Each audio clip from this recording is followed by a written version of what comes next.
Madame, Monsieur, bonsoir. C'est un plaisir de vous retrouver pour cette nouvelle édition de Scène de Presse. Scène de Presse est votre plateforme de débat dominicale sur la CRTV avec des invités de choix qui croisent le verbe en toute liberté. Scène de Presse, c'est le poids des arguments toujours, le choc des idées à coup sûr. À la une de ce 407e numéro, le système de santé camerounais est-il malade? La question est d'autant plus opportune que cette semaine encore, le secteur a défrayé la chronique des Camerounais atteints d'insuffisance rénale, là de ne pouvoir passer leur séance d'hémodialyse depuis quelques semaines à l'hôpital général de Yaoundé, ont manifesté leur colère devant cette formation sanitaire.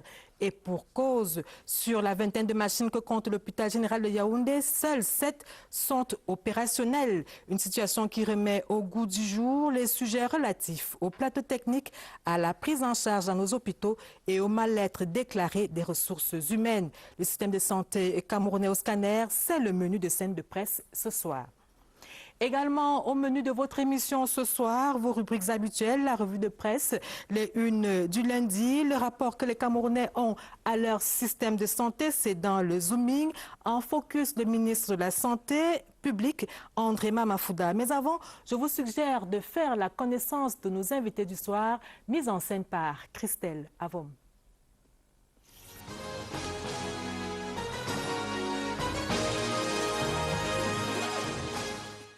Charles Atangana Manda est journaliste principal, spécialiste en sémiotique du politique et spécialiste en communication politique. Diplômé de l'ESTIC, il est le directeur de l'Observatoire des médias et de l'opinion publique au ministère de la Communication. Ce soir, c'est sa connaissance du fonctionnement de l'appareil politico-administratif qui nous permettra de mettre la lumière sur le système sanitaire camerounais. Le professeur Tétanié Ekoué, le vice-président de l'Ordre national des médecins du Cameroun, président de la Fondation médicale France Fanon, le pédiatre a effectué plusieurs missions de formation de personnel de santé sur les programmes OMS. Le professeur est une personne ressource dans l'élaboration du code éthique et déontologique, mais surtout de son application dans les structures sanitaires. D'un expert à un autre, le professeur Samuel Kingé est le conseiller technique du MinSanté.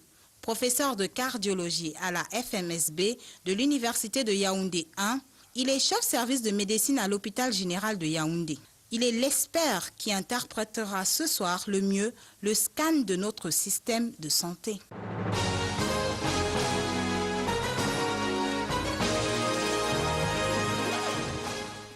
Merci Christelle Avom. Nos invités répondent tous présents et vous pouvez participer au débat sur les réseaux sociaux.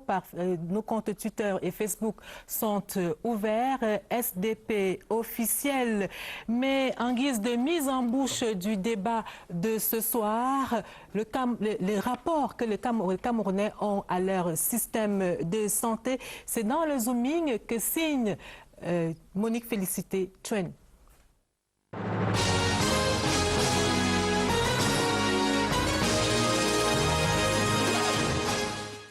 Chacun a une histoire avec les hôpitaux au Cameroun. Selon la majorité des témoignages, la prise en charge est le plus souvent sous-tendue par une motivation financière préalable. Je suis quand même allée dans l'hôpital central. Bon, on a quand même bien pris soin de mon petit frère. Dans les débuts, on néglige d'abord, on demande d'abord l'argent. C'est pas bien. Quand vous arrivez dans un hôpital, au lieu de prendre d'abord soin des malades, il faut d'abord demander vraiment, je ne sais pas, des sous. Le malade est là. Même dans un cas vraiment, je ne sais pas, un cas vraiment très urgent qu'il faut d'abord prendre, sauver la personne. On va seulement d'abord vous demander de l'argent que vous avez vraiment amené. Et si vous n'avez pas cet argent-là, vous allez perdre vraiment votre patient. Peut-être les médecins ne sont pas véritablement bien traités par leurs supérieurs, ce qui fait que leur mécontentement et leur chagrin se déversent sur les patients qui en pâtissent. Donc, s'il faut donner une note sur 10 dans la prise en charge des malades dans les hôpitaux, je dirais 4 sur 10. Les hôpitaux privés sont les plus prisés, mais il faut débourser beaucoup d'argent. Faute de moyens donc, certains se réfugient dans l'automédication ou encore les soins naturels. Avant la médecine des Blancs, les Noirs se sont toujours soignés eux-mêmes à base de leurs plantes naturelles. Je souffre, mais j'achète mes médicaments seulement à route, mais je me calme. La vie ne marche pas toujours. Il est tout de même admis que les soins sont bien administrés dans nos hôpitaux, qui se multiplient d'ailleurs de plus en plus grâce à la volonté étatique. Je trouve que les soins dans les hôpitaux, ce sont les soins authentiques. Quand j'étais à l'hôpital, c'était avec mon enfant. Malgré que j'ai beaucoup de pensées, mais par la suite, mon enfant a retrouvé sa santé. Ce qui est bien, c'est que quand on vous prend en charge, on vous prend vraiment bien. La santé des populations est au cœur des préoccupations gouvernementales, même si les Camerounais ont besoin d'un peu plus encore pour y croire.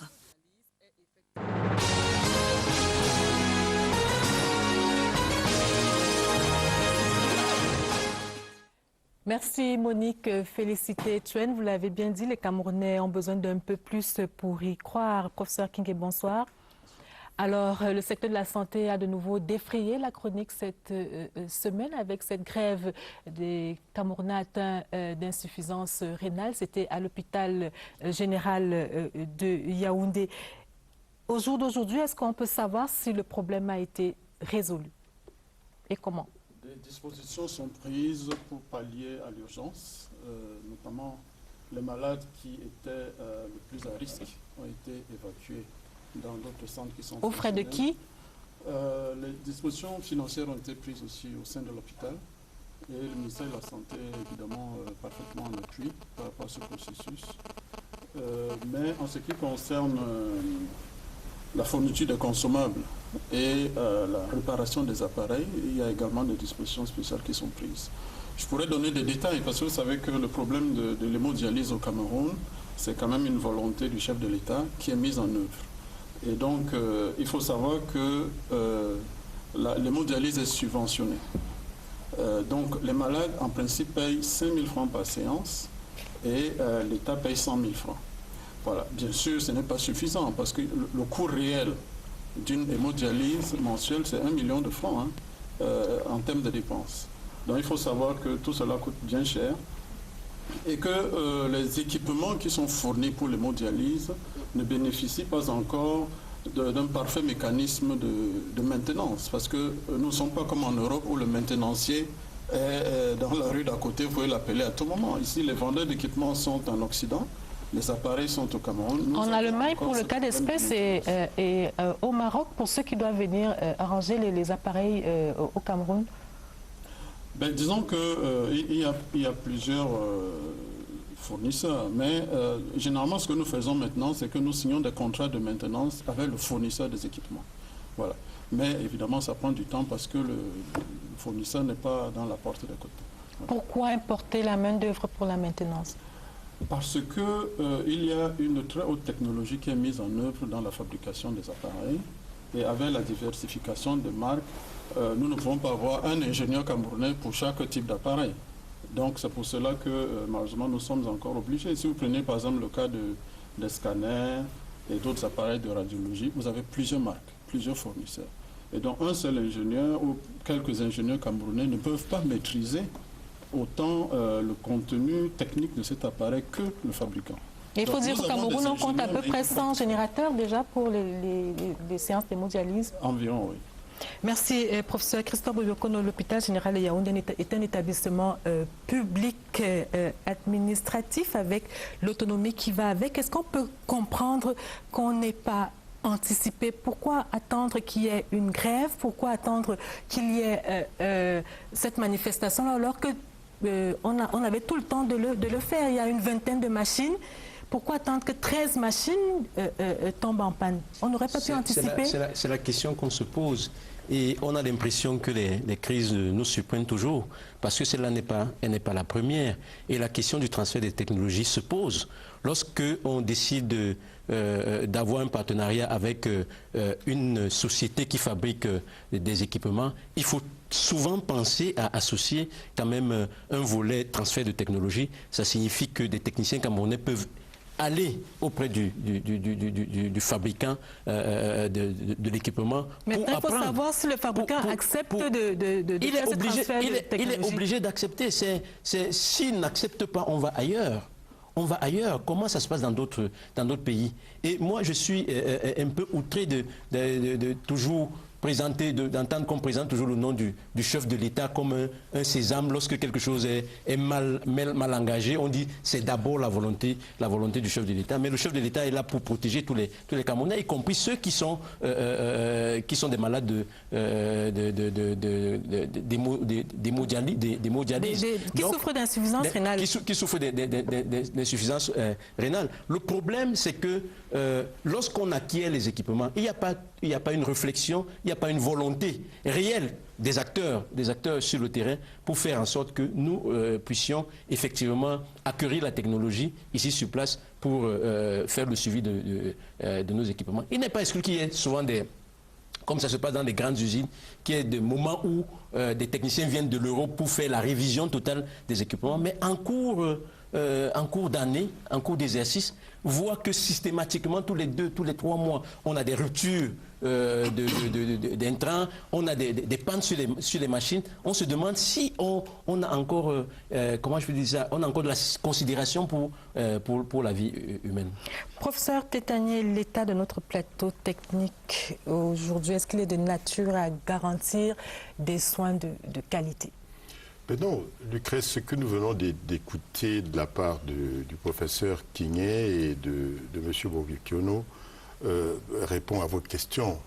C'est clair que le plateau technique, en tout cas dans cette matière qui concerne, je dirais, les soins des malades atteints d'insuffisance rénale, montre bien que le plateau technique a des insuffisances. Et je soutiens parfaitement ce que vient de dire M. Bobikiono, parce que fondamentalement, Madame Lucrèce, l'insuffisance rénale, c'est quoi? C'est l'insuffisance d'un organe essentiel qui s'appelle le rein. Le rein est l'organe qui débarrasse l'organisme de toutes les toxines et permet à l'organisme de garder son équilibre hydroélectrique, c'est-à-dire les ions et ainsi de suite. Lorsque cet organe-là ne marche pas bien, vous mourrez à très court terme. Par conséquent, les malades qui ont besoin de ces machines sont dépendants de ces machines. Par conséquent, on ne comprend pas. Je suis étonné de voir que le professeur Kingé ne soit pas aux côtés du ministre pour lui dire que, monsieur le ministre, réfléchissons de manière globale à mettre à la disposition du pays un système qui permette de faire en sorte que les fournisseurs de ces machines, puisque nous n'avons pas la technologie pour les fabriquer, que les fournisseurs de ces machines signent des contrats de formation. C'est-à-dire que Hitachi, ou bien, je ne sais pas moi, ou bien Fresenius, qui sont généralement CSE, doivent absolument, pour qu'ils puissent emporter le contrat de fourniture de ces engins, s'engager à former des Camerounais. Et pas au rabais. Et de manière à véritablement nous assurer une pérennisation du service et qui nous permette de sauver des vies de Camerounais et ne pas attendre cette espèce de coup par coup où chaque fois on va chercher le chef de l'État, on va chercher le ministre, et ainsi de suite. Non. Le professeur Kingé, je voudrais l'interpeller sur ce plan-là. Il faudrait, professeur Kingé, que vous, à côté du ministre, vous développiez une approche pérenne de la prise en charge de ce genre de choses. Ceci est vrai pour les insuffisances rénales, mais c'est vrai pour les autres maladies. C'est entendu, professeur Tétanier. Charles Tangalamanda, dans ces conditions, quel est le rapport que les Camerounais peuvent ou doivent avoir à leur système de santé? On les a entendus à l'entame de ce débat. Ce serait un rapport de confiance, de méfiance, de dédain? Oui, d'abord, bonsoir quand même. Bonsoir, c'est vrai que nous sommes sur une problématique qui touche à la vie et donc qui nous fragilise tous. Vous me voyez, c'est assez inédit pour moi d'entrer sur un plateau de télévision, sur une thématique qui ne me permet même pas de dire bonsoir à mes compatriotes. Alors, je dis bonsoir à tout le monde. Ce que je voudrais vous indiquer, c'est que l'opinion publique nationale est aujourd'hui face à une situation de fragmentation psychologique. Il y a une telle fragilité. Si vous faites comme moi le tour des points sensibles au plan sociétal, vous verrez à quel point les Camerounais sont légitimement impatients impatient à la banque parce qu'il faut rapidement avoir son argent, impatient même à l'église, il faut être assis à très bonne place devant le prêtre, impatient, qui plus est impatient dans tout ce qui concerne justement le processus de santé. Alors, oui, j'ai suivi le Vox Pop réalisé par votre équipe de production qui dénote à suffire de ce que précisément il y a eu une crise de confiance. Crise de confiance parce qu'il y a un problème psychologique. Moi, je voudrais dire que M. Bobiokono et le professeur Titani m'excuseraient bien. Le professeur Kingé vient d'être victime d'un procès en sorcellerie, d'avoir osé citer le président Paul Biya. Je veux le conforter en le citant librement, en précisant de façon factuelle que au cœur du vaste programme des grandes réalisations, en ce qui concerne la santé publique au Cameroun, en ce qui concerne l'amélioration des soins à apporter aux Camerounais, eh bien, le point relatif à l'acquisition des équipements de pointe figure en deuxième place, en très bonne place donc. Et il y a donc un problème d'appropriation par les acteurs. Nous sommes là au cœur d'une politique publique. Le ministre de la Santé publique n'ira pas gérer tous les centres, tous les hôpitaux, etc. Je veux dire qu'aujourd'hui, nous parlons des établissements qui sont des établissements publics administratifs avec des très hauts responsables nommés qui sont donc chargés d'apporter un nouvel esprit. La vérité, c'est qu'on ne peut plus gérer une structure, quelle qu'elle soit, qui touche à la vie des Camerounais en 2016 comme on le faisait il y a 10 ans. Donc oui, l'opinion publique donc a déjà une posture de méfiance, une posture même de défiance. Résultat, qu'est-ce qu'il faut faire? Je pense que... On va revenir aux solutions après. Donc je termine donc en disant que personnellement, j'ai l'intime conviction que beaucoup est fait par les pouvoirs publics, le ministère de la Santé publique. Quand vous voyez tout ce qui est mis en place, la technostructure qui est mise en place, mais il y a un problème d'appropriation des acteurs, il y a un problème de responsabilisation des acteurs. C'est entendu, Charlotte Tangnamanda. Professeur Kingé, vous voulez dire quelque chose avant que je vous pose la question? Monsieur le professeur Tétani, par rapport aux dispositions qui sont prises en ce qui concerne la maintenance. Il faut dire qu'au niveau du ministère de la Santé, le problème de la maintenance est considéré comme crucial. Parce qu'il ne concerne pas seulement l'hémodialyse, mais il concerne pratiquement toutes les technologies. Et justement, ce que je voulais vous demander, c'était de savoir qu'est-ce qui est fait pour améliorer le plateau technique au Cameroun. Voilà. Bon, en ce qui concerne l'amélioration du plateau technique, il y a 3 volets. Il y a le volet acquisition des équipements, il y a le volet formation des personnels qui vont manipuler ces équipements, et il y a le volet maintenance de ces équipements. Voilà. Là, nous discutions le volet maintenance. Pour ce qui concerne donc l'amélioration des plateaux techniques, il y a une planification de base qui est faite. C'est-à-dire que le ministère de la Santé dispose d'un budget annuel qui lui permet de dire, voilà, on va mettre des équipements dans tel centre d'imagerie, tel centre d'hémodialyse, tel hôpital, etc. Il y a également une planification qui devrait se faire au sein de certaines structures de haut niveau, comme les hôpitaux généraux par exemple, et certains hôpitaux centraux pour les acquisitions. Mais nous bénéficions actuellement du plan d'urgence triennal du chef de l'État qui comporte un volet santé. Qui va permettre de construire une dizaine d'hôpitaux également? Voilà, il s'agit de remettre à niveau justement nos hôpitaux, l'hôpital général de Yaoundé, l'hôpital général de Douala, le CHU de Yaoundé, et de construire 8 hôpitaux de haut niveau dans les régions. Voilà. Construits et équipés. Alors, vous dites bien construire et équiper, parce qu'il faut quand même dire que le Cameroun a avancé ces dernières années. En 1960, la régie va nous permettre de voir ce tableau. En 1960, le Cameroun ne comportait que 2 hôpitaux centraux, la Quintinie à Douala, qui a été ouvert en 1933, l'hôpital central de Yaoundé également. En 1981, on a assisté à l'ouverture du CHU de Yaoundé. En 1987, l'ouverture de l'hôpital général de Yaoundé. En 1988, à l'ouverture de l'hôpital général de Douala. Mais aujourd'hui, nous comptons 2387 formations sanitaires, dont 7 hôpitaux généraux de première catégorie, 8 hôpitaux centraux de deuxième catégorie, 14 hôpitaux régionaux de troisième catégorie, 143 hôpitaux de district, 234 centres médicaux d'arrondissement et 1981 centres de santé intégrés. Tout cela est bien beau, Christophe Bobiokono, mais il se pose toujours ce problème d'équipement. Mais c'est un problème, c'est la qualité du service. Les Camerounais jugent à la qualité du service, pas au nombre des hôpitaux. Lorsque quelqu'un est malade, il a besoin d'être soigné. Qu'il y ait 10 000 hôpitaux centraux, ainsi de suite, c'est pas ça le plus important. Alors, Christophe Obekono, avec 5%, le Cameroun ne consacre que 5% au secteur de la santé. Avec un budget pareil, est-ce qu'il est possible d'adresser sérieusement la question de la santé au Cameroun? Ça aurait été mieux de poser la question à Charles Atanganamanda qui prononce le nom du chef de l'État, parce que c'est une question d'attribution des ressources. Et vous savez à quel niveau se font les arbitrages en la matière. Et je dis que ce sont ceux qui doivent réfléchir, qui doivent donner des indications au chef de l'État pour qu'il prenne la décision. Donc il n'est pas bon d'utiliser le nom du chef de l'État à tort et à travers. Je le maintiens. Tout le monde sort ce chiffre-là de 5%. On dit que ce serait mieux d'avoir 5%, c'est-à-dire 236 milliards 167 millions de francs CFA. Et on voudrait que ce soit 10%. On voudrait que ce soit 10%. Voire 15, comme à Abuja. Comme ça a été décidé à Abuja. 15. Alors pourquoi la décision n'est pas prise?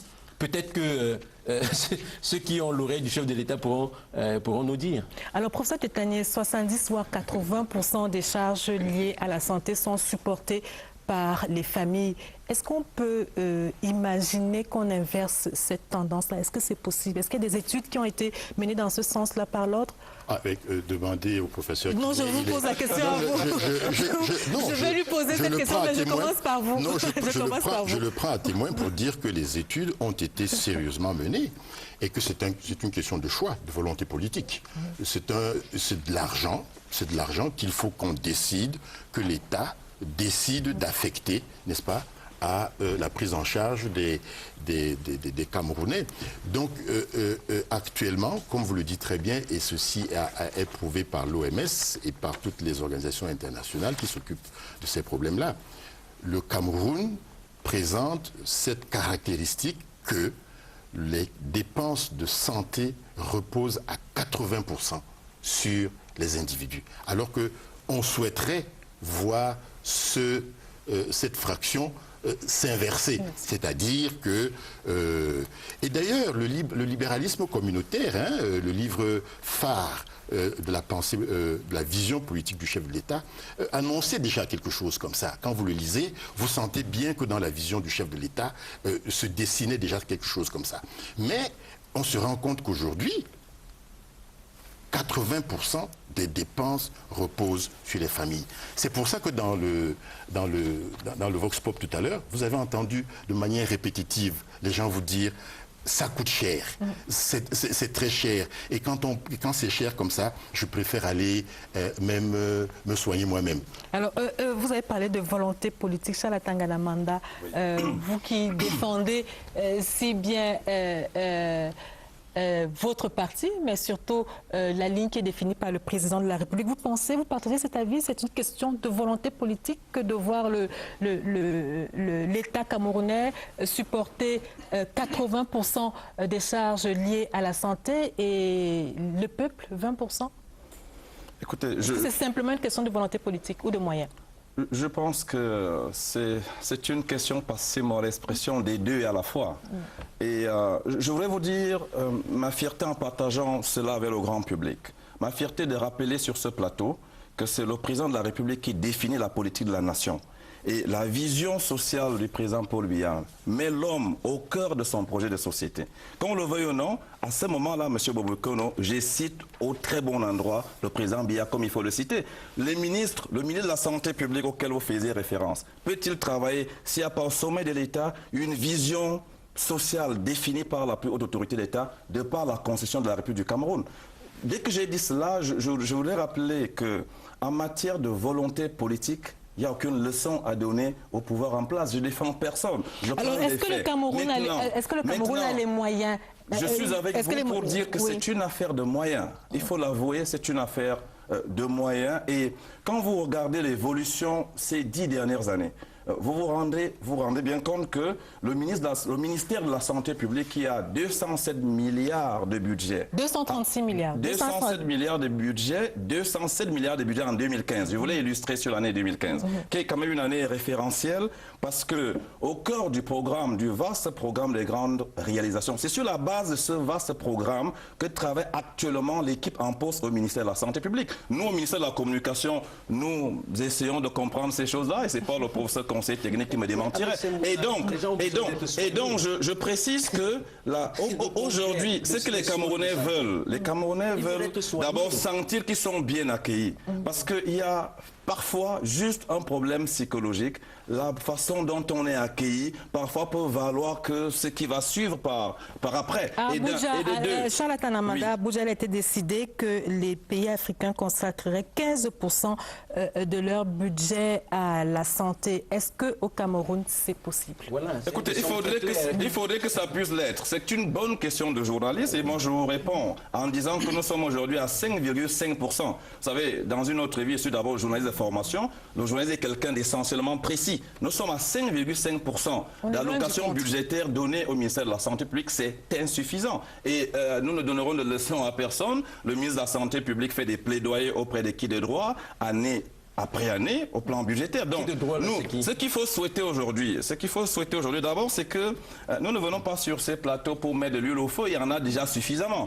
Je pense que nous venons pour rassurer les Camerounais de ce qui sont aux affaires, c'est leur droit, c'est une obligation pour eux de veiller à ce que les Camerounais soient soignés et qu'ils soient bien soignés. C'est entendu, Charlatan Amanda. Nous allons marquer un autre arrêt dans cette édition de Scène de Presse pour écouter justement le ministre de la Santé publique, André Mamafouda, en focus dans cette émission.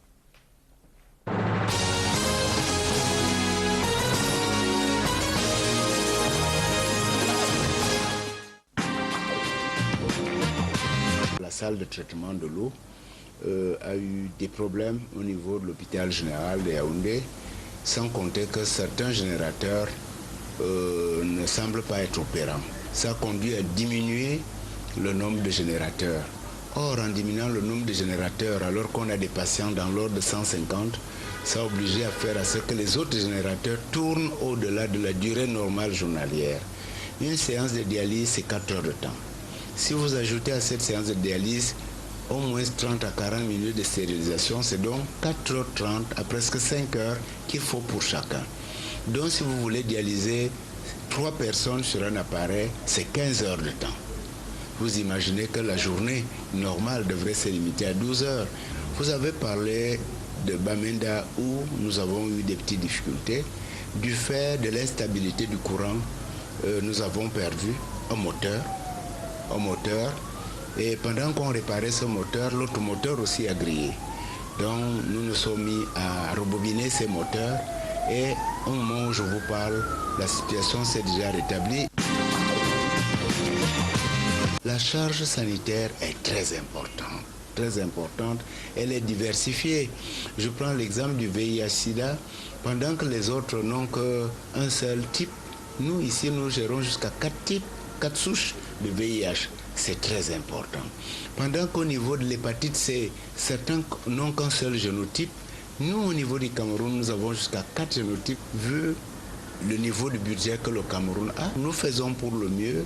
Nous travaillons beaucoup avec les partenaires pour que nous puissions avoir des compléments de ressources. Il y a 10 ans, pour se faire opérer d'une cataracte, il fallait venir à Yaoundé ou Douala. Aujourd'hui, nous avons près de 17 000 cas de cataracte que nous opérons chaque année. Quand on sait qu'en 2006-2007, il y avait les scanners qu'à Yaoundé et Douala et il n'y en avait que 3 sur l'ensemble du territoire. Et qu'aujourd'hui, vous avez maintenant des scanners dans toutes les villes du pays. Je crois que ce n'est pas important. Notre plateau technique aussi s'améliore, mais nous n'avons pas encore tout le top qu'on voudrait avoir. Deuxièmement, il faudrait aussi que nous ayons des ressources humaines. Les spécialités médicales évoluent au fur et à mesure. Et nous essayons d'avoir des spécialistes dans divers domaines. La technologie change quasiment tous les 5 ans. Et dès qu'une technologie change, il faut renforcer les capacités. C'est pour cela que certaines évacuations vont continuer à être nécessaires. ces médicaments qui sont des spécialités peuvent manquer parce que leur utilisation n'est pas une utilisation à grande échelle. Aujourd'hui, nous savons que si quelqu'un fait un accident cardiovasculaire, je dis bien cardiovasculaire, pas un accident vasculaire cérébral, il y a une injection qu'il faudrait lui faire quasiment dans les 2 ou 3 heures. Mais cette injection à elle seule coûte 1,5 million. Et ce médicament, la date de péremption est très très rapprochée. Nous avons pris la décision, toutefois, d'en acquérir une dizaine qu'on a placée sur Yaoundé, une dizaine sur Douala, en se disant que les accidents cardiovasculaires ne devraient pas arriver chaque jour. Le traitement salarial de ces personnels est le même que tous les autres personnels du corps de l'État.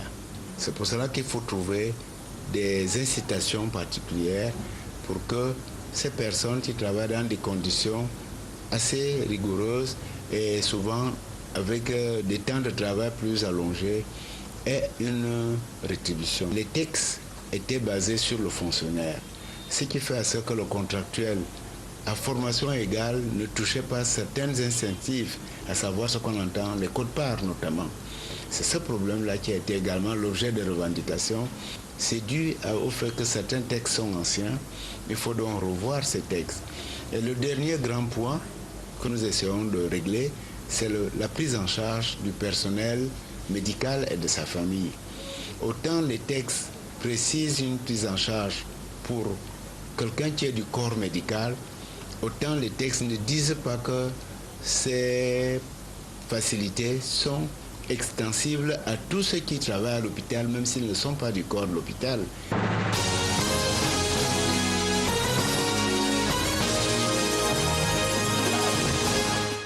Professeur Kingé, à quand la couverture sanitaire universelle au Cameroun? Est-ce qu'il y a des études qui sont menées dans ce sens-là?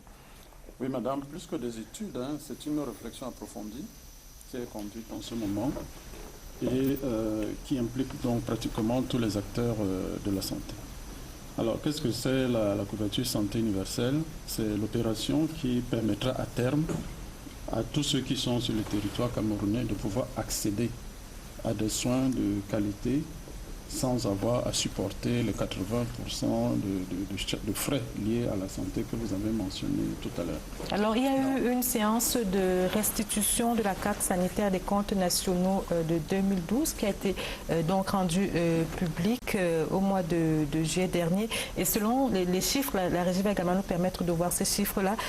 Selon cette étude, 728 milliards de francs CFA ont été engagés dans le secteur de la santé en 2012 et les ménages à eux seuls ont supporté 70% de ces charges-là, soit 474 milliards de francs CFA. Alors, qu'est-ce qui est fait concrètement? Est-ce que c'est seulement cette carte sanitaire-là et ces comptes nationaux qui vont nous permettre d'avancer dans le...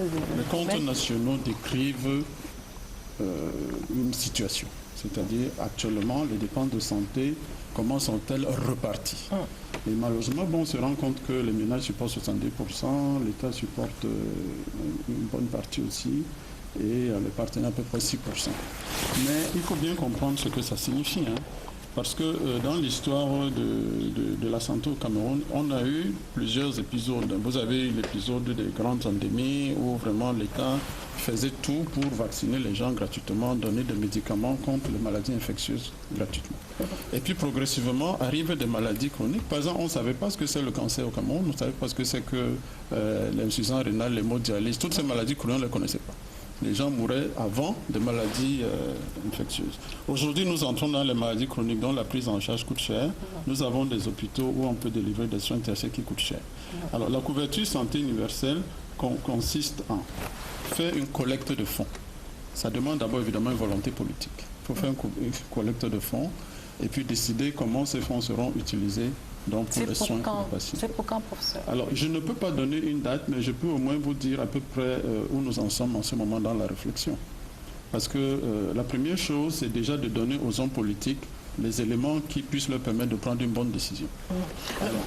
C'est entendu. Christophe, vous connaissez, il y a le plateau technique, il y a les hôpitaux, mais il y a aussi les ressources humaines. Quelle appréciation faites-vous de l'usage qu'on fait des médecins, des infirmiers, des sages-femmes au Cameroun. On vient de suivre le ministre de la Santé publique poser le problème de la question le problème des ressources humaines. Nous avons une très grande école de médecine qui a une reconnaissance internationale. Nous avons d'autres établissements qui ont été créés au Cameroun. Si on avait une bonne vue des besoins, je me pose la question de savoir ce qui empêche réellement qu'on forme dans des disciplines pointues, là où on a besoin du personnel. Mais ce qu'on constate souvent, c'est que dans les spécialités où on n'a pas beaucoup de personnes, on prend quand même des gens qu'on nomme à des postes administratifs, descend des hôpitaux sans médecin. C'est un problème.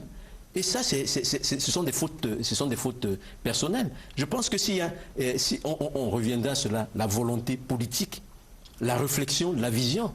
Si on réfléchit, on planifie les choses, il est bon qu'on dise à telle période, on doit pouvoir arriver à ce qu'on appelle la santé, la couverture. Oui, on doit avoir une vision, une date, une échéance précise. On doit pouvoir dire, dans tel secteur où on a un manque de médecins spécialisés et tout ça, il faudrait qu'on ait couvert ce manque-là à telle période. Mais on est là, on fait toujours le diagnostic, on écoute des discours dans lesquels on dit « Ah, il manque ceci, nous avons avancé par rapport à il y a 20 ans ». Mais on n'est pas il y a 20 ans aujourd'hui. Professeur Tétani, comment se porte le personnel médical et le personnel médico-sanitaire aujourd'hui? Vous êtes mal en point? Non, il est mal en point. Sur le moral, non, écoutez, c'est une évidence. Hein, les médecins, les infirmiers, le personnel médico-sanitaire n'est pas heureux. Pourquoi? Vous le savez bien, parce que, pour des raisons très très précises, ils estiment que les conditions de travail qui leur sont faites sont vraiment en dessous, ne sont pas optimales. Qu'est-ce que vous réclamez concrètement? Écoutez, Lucrèce, les médecins estiment qu'ils sont mal payés pour le travail qui leur est demandé. On leur demande beaucoup de dévouement. 130 000 francs pour un jeune médecin, c'est beaucoup, c'est peu, c'est insignifiant? Demandez ça à l'homme de la rue, il va vous rigoler au nez. Parce qu'il vous dira que c'est pas possible. On comprend pourquoi ces jeunes gens essaient de faire des compléments, ce qu'on appelle des piges. Après 7 ans d'études de médecine, c'est vraiment très peu. Et 500 à 600 000 en fin de carrière. Et 500 000 en fin de carrière, écoutez, demandez au professeur Kingé, qui va très probablement dans quelques années arriver en fin de carrière, est-ce qu'avec cela, il pourra vraiment présenter le même profil social que alors qu'est-ce que vous réclamez? Le fonctionnaire des douanes ou bien le fonctionnaire des impôts? Non, il n'y a pas de comparaison. Le vrai problème, les médecins estiment qu'ils ne sont pas bien payés pour le travail qu'on leur demande. Et ils estiment que l'État doit faire la même preuve de pragmatisme vis-à-vis d'eux, comme il en fait vis-à-vis des autres professions, des autres policiers, des militaires, des autres fonctionnaires qui ont des appoints salariaux qui leur permettent de tenir la route. Donc par conséquent, lorsque vous voyez ce personnel-là, je dirais, déplorer les conditions qui leur sont faites, ce n'est pas parce qu'ils sont de mauvaise volonté. Ils sont pratiquement tous animés d'une passion de servir. Mais ils estiment que le serment... Ils ont besoin d'une motivation supplémentaire. Ils ont besoin que l'État les accompagne dans cette motivation et dans cette passion-là. Ce n'est pas le cas. Regardez par exemple, je vais vous dire, un de mes jeunes élèves, disciples, qui a, je crois, 6 ans d'ancienneté comme médecin. Il m'avoue l'autre jour au téléphone qu'il a 180 000 francs de salaire indiciaire. Et que, comme prime, il a une prime de logement et puis une prime de risque. Ça ne l'amène pas très très loin. Et quand il me dit, mon camarade qui travaille aux régies financières des impôts, pas qu'il ne faut pas leur donner aux impôts. Au contraire, nous sommes d'accord pour dire que les impôts, les douanes et tout ça méritent ce qu'on leur donne comme appoint. Mais ils estiment que l'État peut faire preuve du même pragmatisme. Parce qu'il s'agit de la vie des gens. Parce qu'il gère ce qui est irremplaçable dans la société. Alors, Charles Tanamana, comprenez-vous ces revendications des personnels du secteur de la santé qui sont logés à la même enseigne que tous les fonctionnaires et tous les travailleurs qui sont régis par le Code du travail?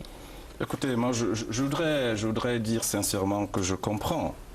Et je suis tellement heureux pour eux qu'ils ont le professeur Tétanier, un avocat très incisif, parce que c'est une rhétorique, une problématique qui revient. Mais je ne sais pas pourquoi le professeur Tétanier ne va pas jusqu'au bout de la communication.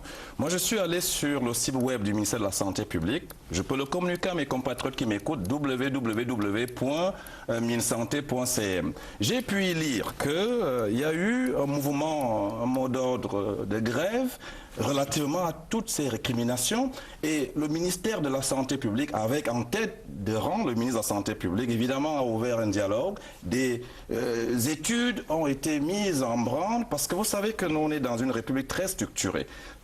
En ce qui concerne la revalorisation salariale, je ne pense pas que le ministre de la Communication puisse décider de revaloriser... La santé non, je ne me trompe pas, chère madame. Je ne pense pas que monsieur le ministre de la Communication puisse décider de revaloriser le salaire de Charles Atangana Manda. Il n'y pourrait rien, parce que précisément, ça ne fait pas partie de ses compétences. Donc, je veux dire que le Premier ministre devrait pouvoir commencer à connaître de cette affaire, et pour justement se référer à celui qui statutairement en a la charge la plus suprême. Donc, je fais donc un parallélisme pour dire que personnellement, j'ai le sentiment que le plaidoyer est passé, et qu'il est bien passé. Et il faut le dire à tous ces personnels, n'est-ce pas, de nos hôpitaux et autres qui nous écoutent, de ce que dans aucun pays au monde, les choses ne vont comme avec une baguette magique. Prenons le cas de la France. On a vu des infirmières faire grève en France. Professeur, nous sommes d'accord. Et à juste titre, moi je soutiens donc, chère madame, je soutiens. Écoutez, si nous on pouvait avoir, on a des aînés, Bobi Okono et moi nous avons été formés à bonne école, à la même école qui vous a formé, chère madame. Nous nous souvenons pas avoir eu quelques aînés pour avoir une posture aussi forte pour dire il faut faire quelque chose pour toutes ces jeunes générations de professionnels de la communication. Donc, professeur, je vous rends hommage. Et j'ai dit quand même qu'on ne peut pas faire la politique en dehors des réalités. Les réalités du Cameroun veulent que, eh bien, pour en arriver à une telle décision politique, souffrait que nous y ajoutions un facteur qui s'appelle le facteur temps. Et il faut dire la vérité aux Camerounais. Je salue la prise de position du ministre de la Santé publique. Vous avez suivi André Mamafouda tout à l'heure. Très simple, très précis, courageux dans la vérité. Il faut dire la vérité aux Camerounais. Professeur King, est-ce qu'on peut savoir ce qui est fait concrètement? Le ministre de la Santé publique a parlé tout à l'heure des textes qui sont anachroniques, qui sont caducs. Qu'est-ce qui est fait concrètement pour réviser ces textes-là? Alors, la révision du statut du personnel de la santé implique un peu la révision pratiquement du statut du fonctionnaire. Et donc, c'est relativement compliqué. Et donc, nous sommes vraiment sur un terrain de plaidoyer. Voilà. Sur un terrain de plaidoyer. C'est ça. Pour essayer... Oui, de plaidoyer parce que... Non, pas 20 ans. Plus de 20 ans d'ailleurs. Permettez au professeur de parler. Qu'il nous dise, qu'il puisse dire ce qui est fait.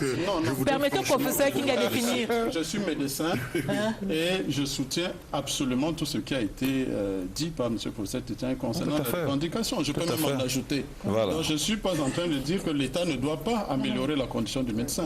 Vous m'avez posé la question de savoir ce qui est en train d'être fait. Oui, concrètement. Voilà, donc je dis que nous sommes sur un terrain de plaidoyer parce que c'est la seule arme pratiquement qui est disponible pour que donc ces exigences, je peux me dire ces droits du personnel de la santé qui aujourd'hui ont été réduits, parce qu'il faut quand même savoir que tout ça a commencé avec la crise économique, la dévaluation du franc CFA, la baisse des salaires vers les années 90.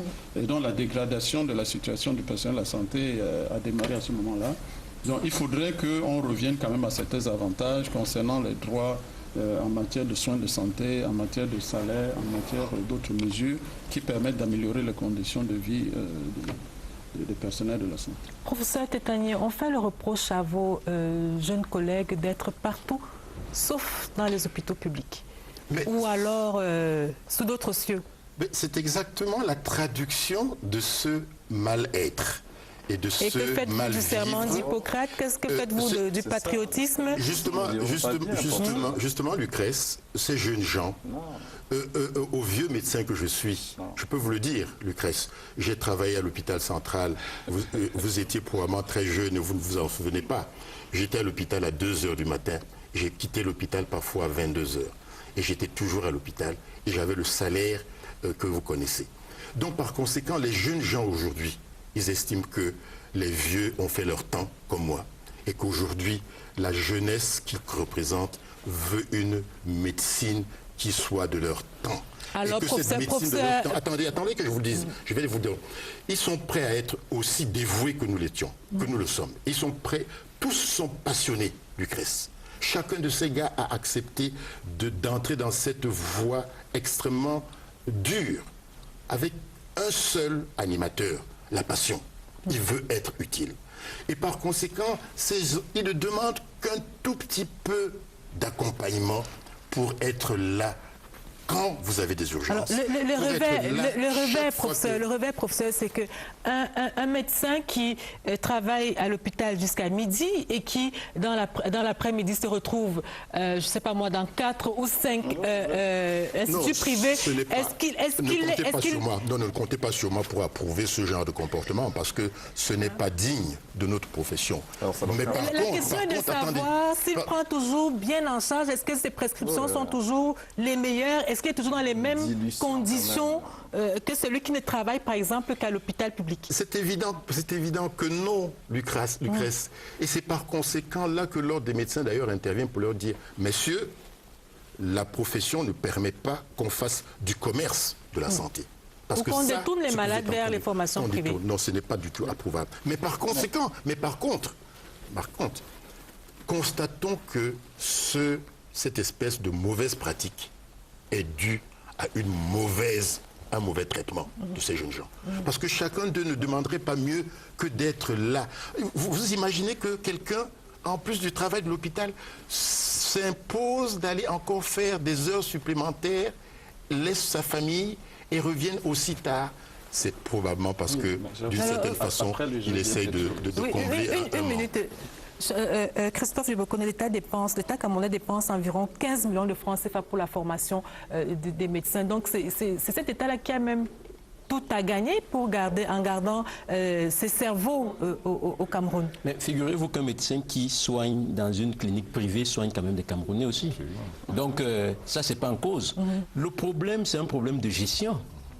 Si vous avez un enfant à qui vous ne donnez rien, vous ne pouvez pas lui demander pourquoi il allait voir chez le voisin. Ça, c'est clair. Les formations sanitaires sont des entreprises. Et si ces formations sanitaires-là n'ont pas de quoi tenir leur personnel, le personnel va être en vadrouille. Nous tous, nous dénonçons cela, parce que quand vous allez dans des hôpitaux publics, souvent, vous ne trouvez pas, le médecin, ou au moment de la garde, il va prendre la garde ailleurs. Mais le problème de la prise en charge du médecin est là. Quand on fait un parallèle avec ce qui se passe dans les régies financières, vous verrez que là-bas, on travaille comme dans le privé. Absolument. Donc vous avez un certain nombre d'objectifs à atteindre et on vous suit, vous devez les atteindre. Vous devez les atteindre. Et c'est ce qui doit se faire dans les formations hospitalières. On doit pas, ce n'est pas simplement aux patients de crier, on ne voit pas les médecins. Il faut une vraie prise à main du personnel médical et des infirmiers. Et ça va avec aussi, comment je vais dire ça, l'accompagnement. C'est entendu, madame, monsieur, nous allons marquer un autre arrêt dans cette édition de Scène de Presse pour revisiter l'actualité de la semaine. Et c'est dans la revue de presse que signe Daniel Menanga.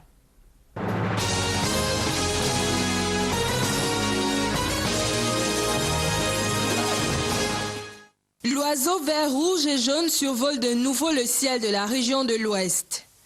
La ville de Bafoussam voit vendredi dernier le premier vol officiel du MA60 de Camerco. Pour l'occasion, indique Cameroun Tribune, les abords de la piste ont été nettoyés et dégagés. Bientôt aussi, l'aménagement du tronçon dégradé menant à l'aéroport. La nouvelle expression confirme que toutes les dispositions ont été prises la veille du grand jour, aucune fausse note enregistrée. Le jour dévoile les détails de la sécurité garantie à l'aéroport de Bafoussam-Bamungum. Bureaux et bâtiments rafraîchis, les différentes salles d'attente et le mobilier arrimés aux normes internationales. C'est une nouvelle vie redonnée à Bafoussam-Bamungum Airport. Le quotidien de l'économie précise que dans un premier temps, 3 jours de vol sont retenus par semaine. Le mercredi, le vendredi et le dimanche entre 9h et 14h30. Une autre bonne nouvelle dans les colonnes de Cameroun Tribune. L'ex-maire d'Ouli est libre. Le quotidien national bilingue rappelle que Nicolas Ndoké a été enlevé le 6 octobre dernier alors qu'il rentrait de Toktoyo à la frontière avec la Centrafrique. L'ancien élu local déclare par ailleurs aux confrères de Cameroun Tribune que 14 otages restent entre les mains des ravisseurs. Un médecin du Haut Commissariat des réfugiés en fait partie. Le docteur Thomas Angoula et les 13 autres seraient détenus par les rebelles centrafricains, selon la nouvelle expression. Bonne option pour les Lions indomptables en phase éliminatoire de la Coupe du Monde Russie 2018. Ils arrachent un score de parité face au Fennec d'Algérie, 1 but partout. Mutation récapitule les prestations des Lions. Fabrice Ondoa est impeccable, Alain Niom, coriace. Et la cerise sur le gâteau, c'est Benjamin Mukanjo. Le capitaine marque le but de l'égalisation, le seul but de la partie aussi. Face à ces Lions solides, les Fennecs ont douté, conclut le messager. Mais Hugo Bross avait espéré une victoire au stade de Blida, peut-on lire dans les colonnes du quotidien Le Jour. Le sélectionneur de l'équipe du Cameroun regrette que ses joueurs n'exploitent bien la fébrilité défensive adverse. La victoire, poursuit le quotidien bleu, aurait permis de rattraper le Nigeria à la tête du groupe B. L'équipe fanion de football du Cameroun a en tout cas chamboulé l'équipe algérienne. La nouvelle expression nous dit qu'après le nul imposé aux Algériens à domicile, le sélectionneur de l'équipe hôte, Milovan Rajevac, a lui-même pris la porte de sortie. Plus proche de nous, plane une menace de démission aussi. À en croire le quotidien de l'économie, les prestataires des chantiers de la Cannes 2016 sont en colère, même que les fournisseurs et employés ont bloqué à Yaoundé des chantiers d'infrastructure. Raison, l'entreprise International Logistics Solutions n'a pas honoré ses engagements financiers. Cameroun Tribune rassure. Les sites devant accueillir la grand-messe de football en novembre sont en phase terminale à Yaoundé. Cliché à l'appui, le journal de Marie-Claire Nana indique que les dernières touches sont effectuées sur le stade Omnisport de Yaoundé. Le directeur du tournoi confirme, le Cameroun est prêt en matière d'infrastructure. Mais le flop de la semaine, c'est la grève des malades du rein à l'hôpital général de Yaoundé. Mutation fait parler les patients en manque de dialyse. Ces derniers décrivent une carence de machines. Seuls 7 sont fonctionnels sur les 20 que compte l'hôpital général de la capitale. Le générateur et le matériel de dialyse sont hors d'usage. La salle d'eau, principal outil de dialyse, est en panne. Et le calvaire est le même pour les malades souffrant d'insuffisance rénale dans d'autres régions du Cameroun, s'indigne le quotidien Le Jour. C'est le cas à Douala, à Bamenda aussi. À Yaoundé, le ministre de la Santé publique s'est rendu à l'hôpital général. Le ministre André Mamafouda a promis aux dialysés un retour rapide à la normale.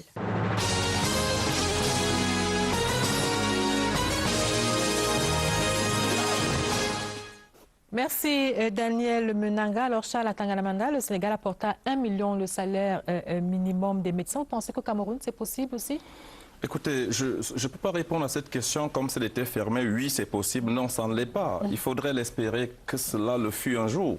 Pour l'heure, si j'avais à choisir entre, par exemple, la mise en place d'un dispositif d'assurance maladie, entre la gratuité, n'est-ce pas, des prix des médicaments ou tout au moins la réduction des coûts de ces prix des médicaments dans notre pays, je le choisirais. Je demanderais que les médecins arrivent au comptage de 500 000 et que le grand nombre, parce que évidemment, il y a un risque à cela.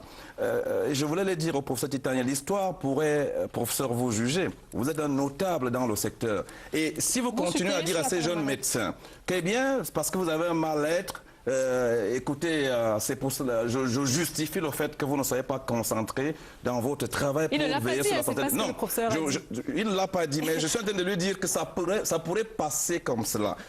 Globalement, je refuse les débats mercantilistes. La médecine, c'est un noble métier. Ils ont la chance de veiller sur la vie de leurs compatriotes. C'est une profession libérale aussi. Ça veut dire qu'ils peuvent aussi travailler l'argent, pas forcément c'est entendu, sous le moule de l'État. Alors, professeur King, dans le septentrion, il n'y a toujours pas un hôpital de référence, peut-être que c'est un projet. Il y a également des spécialistes qui manquent à l'appel. On dit par exemple dans le nord, ça reste à vérifier, qu'il n'y a pas de cardiologue. À l'extrême nord, il n'y a pas de traumatologue, de gastro-entérologue, de neurologue. Il y a quand même est-ce qu'il y a quelque chose qui sera fait dans les prochains jours, dans les prochaines semaines pour affecter les spécialistes? Je peux affirmer que le septentrion représente une priorité. En tout cas, le ministère de la Santé, dans sa planification, a bien prévu la construction d'un hôpital général de référence à Garoua. Vous savez déjà que dans le cadre des centres d'hémodialyse et d'imagerie, Ngaoundéré, Maroua et Garoua seront évidemment pourvus. Certaines de ces structures sont déjà fonctionnelles. Et dans le plan d'urgence du chef de l'État, il est prévu donc la construction également d'un hôpital de référence régional à Ngaoundéré, à Maroua et à Garoua. C'est entendu, merci professeur Kingé. Maintenant, nous allons retrouver Agnès Solange à Bessolo pour les unes du lundi. Bonsoir Agnès Solange. Bonsoir Lucrèce, merci à vous, adepte de l'info croustillante. Alors politique, sport, santé, voilà, qui garnissent donc les unes des différents tabloïds de ce lundi 17 octobre 2016. Alors contrôle des marchandises au port de Douala, c'est plus sûr, assure Cameroun Tribune, qui poursuit que l'inauguration de nouveaux scanners a eu lieu la semaine dernière. Et jusqu'à l'occasion donc pour le ministre des Finances, Alamine Ousmane Meh, de déclarer que les nouveaux appareils permettront de mieux sécuriser l'espace économique et d'accroître les recettes pour l'État. Alors qu'au Centre Pasteur du Cameroun, on ne peut en dire autant. La rumeur sur la circulation des faux vaccins a jeté le doute sur la crédibilité de l'institution. L'ODG du Centre Pasteur du Cameroun parle, nous confirme Eco-Santé dans sa publication de ce lundi. Le même journal revient sur le mouvement d'humeur la semaine dernière des patients démodialisés de l'hôpital général de Yaoundé. Eco-Santé semble à savoir pourquoi le centre d'hémodialyse est malade. Malade aussi les acteurs d'une certaine guerre d'indépendance. Le Messager écrit « Le témoignage qui accable la France », à lire en page 3 les révélations d'un pilote de l'armée française. Pour finir, Lucrèce, Intégration nous apprend en pied de une que la production des cartes d'identité serait bloquée au Cameroun. Les raisons dans sa publication donc, de ce lundi. Voilà donc Lucrèce pour les unes de ce lundi de 17 octobre 2016. Le reste des journaux, c'est en kiosque où je vous donne rendez-vous. Bonsoir. Bonsoir Agnès Solange à Bessolo et merci pour les unes du lundi. Madame, Monsieur, c'est la fin de cette édition de Scène de Presse. Merci aux équipes techniques et rédactionnelles. Merci, messieurs, d'être venus. La presse quitte la scène. Merci. Bonsoir.